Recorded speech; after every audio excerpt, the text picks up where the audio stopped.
Okay, everybody, so Trump has been in office for over a year now. And I basically want to go through, just have a look at some of the accomplishments, some of the things he's done right, some of the things he's done wrong, and basically give an objective view. After all, we wouldn't be nonpartisan if we were biased, right? So let's go through and list them.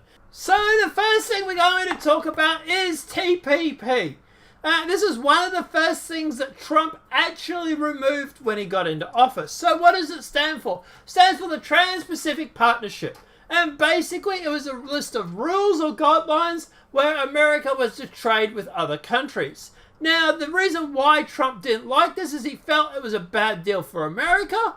And basically he wanted to be able to go through and actually deal with countries on a one-on-one basis instead of having a standardized rule for everything. Now, at the end of the day, the American economy, which I will talk about later, has done an amazing job. So this TPP, yeah, I think it was a really good thing to actually remove. And I think he has actually done a good job in getting rid of this. The second thing I want to talk about is the Syrian missile strike. Now, I have a little bit of a different take on this. So yeah, obviously, look, it's bad. When Trump was running, when he was going for presidency, one of the main reasons was that he was voted in was because he wasn't going to be a warmonger. And then in the first 6 months, I think it was, of Trump's presidency, we have him firing off over 40 Tomahawk missiles at Syria. It put a lot of people saying, whoa, hold up there, buddy, we didn't want you to do this. Now, the reason why I think he has done this was because of Ivanka. Reportedly, Ivanka had photos of children that were attacked in the chemical gas attack.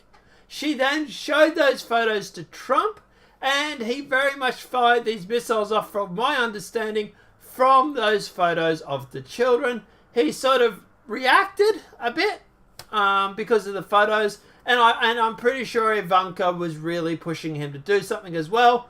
So at the end of the day, look, my argument is that it was mostly her pushing for it. She pushed her dad to do something, and dad not wanting to upset his daughter or to make his daughter happy, fired off the missiles. Now, as for the actual Syria thing, did Assad actually do this?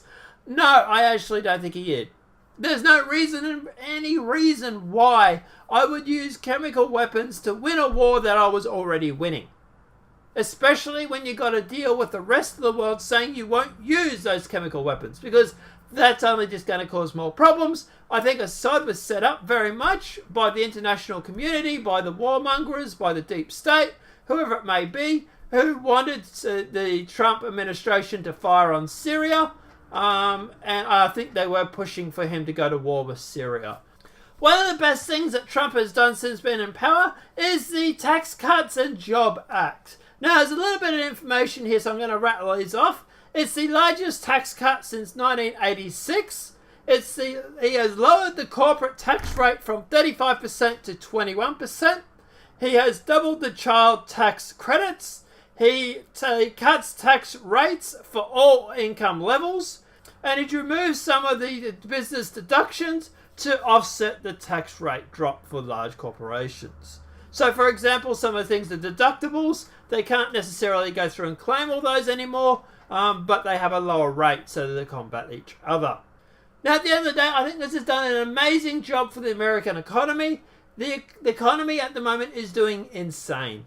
And this really has put a lot of people on his side. People are getting checks from businesses for Christmas bonuses. The economy is doing really well. And I think in April, when these tax checks go out and people start getting money back from their tax, a lot more people are going to be happy. So yeah, this Tax Cut and Job Act, huge. Really love the fact that he's put that through. So let's talk about DACA, because, well, yeah. So DACA, he's flip-flopped a little bit on DACA, and I think a little bit of it has been a little bit of misinformation. So when he was originally talking about DACA, he said, look, he wants DACA done, he wants it over, he wants the immigrants out, or the illegal immigrants out. Now, at the end of the day, when he was started talking or negotiating with DACA, he used terms like it's a bill of love, stuff like that. But he also was quoted in saying that, just get me a deal and I'll sign it. I think, though, this is a little bit of misinformation, because from what I actually saw from the press release, they asked him about 5 times about the deal with DACA, and he kept saying the same sort of thing. And the 4th or 5th time they asked him, and he was like, look, just get me something and I'll sign it. He was probably getting sick of answering the same question. And since then, he has been very, very firm, saying this is what I want, this is non-negotiable. So he has been very, very firm on DACA. So yeah, he was a little bit flip-floppy at the start, but he's obviously found his footing, and he's been really tough on it lately, the past couple of days. So that's actually quite good. I like that.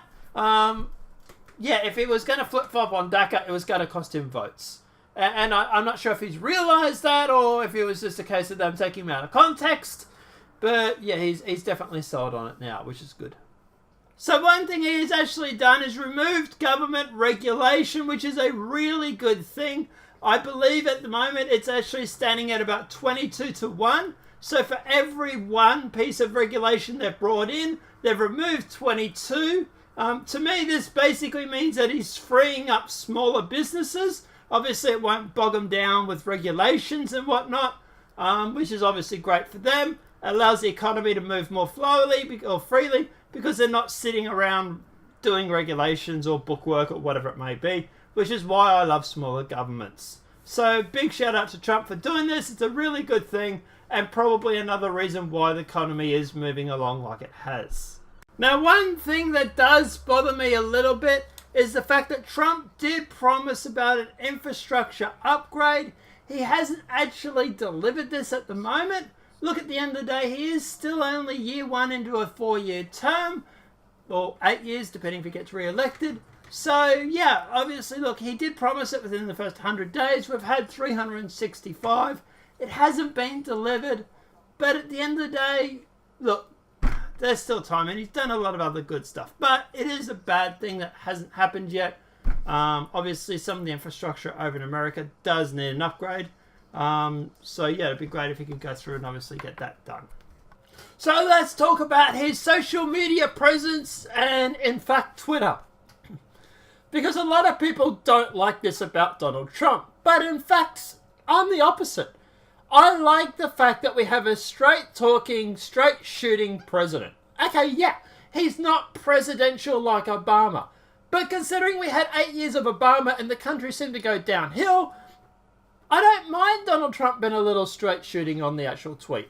So, look, while people don't like the whole social media aspect of him being on Twitter, I quite like it. And I quite like the memes, or I quite like the shit posting. It is internet culture. And it goes to show that he actually does get that, compared to Hillary, who says things like, Pokemon go to the polls. Oh, she lost it then, didn't she? But anyway, yeah, I don't really have a problem. So I find this as actually a positive thing. I don't actually think this is a negative. And this leads us on to the next topic, which is North Korea. Okay, so North Korea, obviously, look, little Kim Jong-un, or little Rocket Man, referring back to tweets, is obviously a threat. And while I am against another war breaking out, I can understand why Donald Trump was a little bit alpha when it came to North Korea. North Korea has been pushing the US around for 10, 15 years now, and he hasn't seemed to have learnt his lesson. And since then, Donald Trump has been a little bit more alpha when it comes to obviously dealing with North Korea, literally turning around, going on about how his button's bigger. You know, it's basically very much two guys basically flopping it out on the desk and doing a measuring contest. But at the end of the day, look, yeah, it was a little bit unpresidential, sure. But at the end of the day, it seemed to have worked, because now North and South Korea are actually at the negotiation table. Now, is this all Trump? Probably not. Obviously, the sanctions and everything from the international community has obviously helped.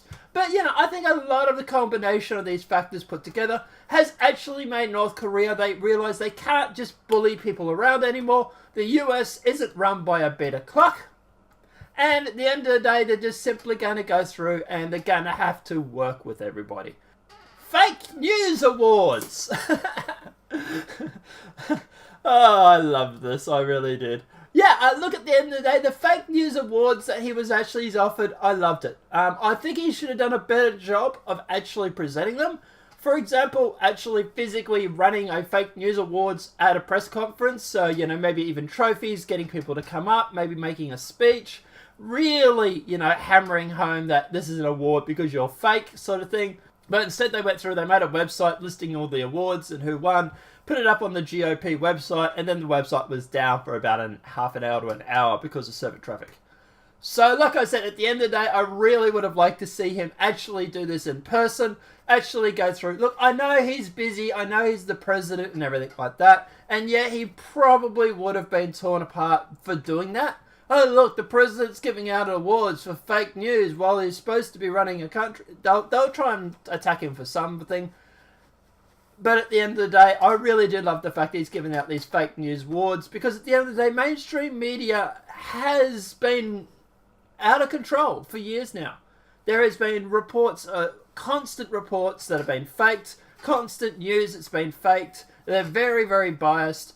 I really do appreciate the fact that he is basically dragging fake news or mainstream media back to earth. Because they were very much living on their high and mighty cloud. So, fully support that as well.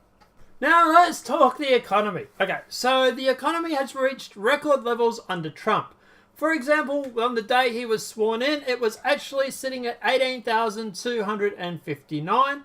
It's just past the 26,000, which is a record high for the US industry, or the American economy. It hasn't been this high in something like 20-something years, so he's done an amazing job when it comes to that. Also, unemployment is a record low. It's sitting at 4.1%, which is the lowest it's been in like 15, 16-something years. Even black unemployment levels is actually sitting at around the lowest it's been in 17 years.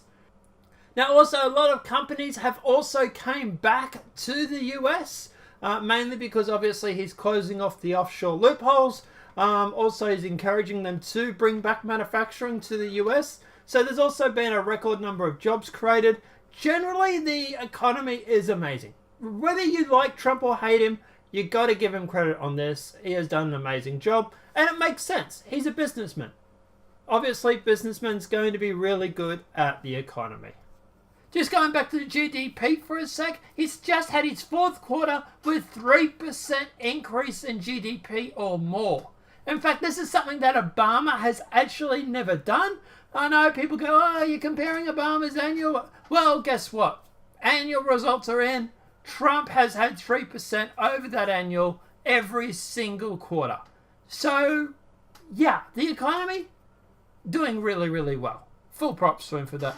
NASA. So this is a thing that actually I was actually quite impressed about as well. NASA, yeah, look, he is going through and he's actually setting NASA to go back to the moon. He stated he wants to do that. He's also putting funding into NASA to go to actual Mars. Now, at the end of the day, I love my sci-fi. I know the future is obviously in space. So I really love the fact that he's actually giving them the budget, going back, allowing them to focus on these like missions, and allowing people to go through and actually look towards the stars. So look, NASA, love this idea as well. Yeah, he's done a really good job when it comes to that. And the last thing I want to talk about is the veterans. So before Trump came into office, roughly 4,700 veterans were in limbo as they waited for decisions on benefits, the White House official told Fox News on Wednesday morning. The bill was promptly supported by several Veterans Services organizations, including the American Legion, Veterans of Foreign Wars, AMVETS, and the Disabled American Vets. So basically what this bill actually did was allow people to go through to actually cut some of the red tape when it comes to veterans claiming disability or claiming support. and basically allowed the government to go through and get these veterans sorted out faster so that they can get back onto, obviously, their disability payments or whatever it may be, and allowing them to have an easier life. So it was a way of streamlining the process from what I can tell. At the end of the day, I love this. Obviously, veterans they've done their job, they've served their country, and at the end of the day, I'm all for veterans getting extra handouts or extra streamlining processes. They really do need everybody's support. They were there for us, so it's time for us to be there for them. So I love that. A lot of veterans love this. I actually was in a live chat and I asked about this, and people said veterans. That was one of the big things that people loved, was the fact that he was taking care of vets.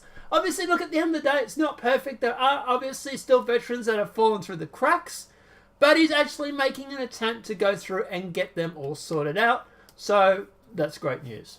So at the end of the day, what's the wrap-up? What's the final sort of say on all this? To be honest, whether you like Trump or hate him, you must admit he's done a lot of good things. Yeah, he's done some shitty things, Syria, for example, but at the end of the day, he has also gone through and done a lot of good things. To be honest, considering I thought he was actually a joke candidate when he first nominated that he was going to run, I'm actually impressed on how far he's got and what he's actually done, and I really wish mainstream media would go through and actually give him more props. So yeah, as a 10, I would say probably a good solid 8 out of 10, maybe 8.5 out of 10. I think he has done a really, really good job. He does need to get the border wall fixed or done. He has started on that with the prototypes. This is another thing I didn't mention. He does need to get DACA fixed up. And he does sort of need to take a little bit more care with the veterans. There was some story that came out today regarding that, which I'll cover shortly. But yeah, but generally, really good. He hasn't done anything like sold off ICANN or made promises that he hasn't kept. He's actually kept most of his promises, and the other ones, well, he's still got 3 years, so let's see how he goes with those. But guys, let me know what your thoughts are in the comment section below. What's your thought on Trump as president? Do you think he has done a good job? Do you think he's done a shit job? Let's try and keep the tribalism out of it, so let's try and be objective. Do you think he's done a good job? Do you think he's done a bad job? Let me know what your thoughts are in the comment section below. If this video has been helpful, please smack a like. If you're new to the channel, welcome and subscribe. Apart from that, guys, I'll see you in the next demonetized video from YouTube. Have a great night and enjoy.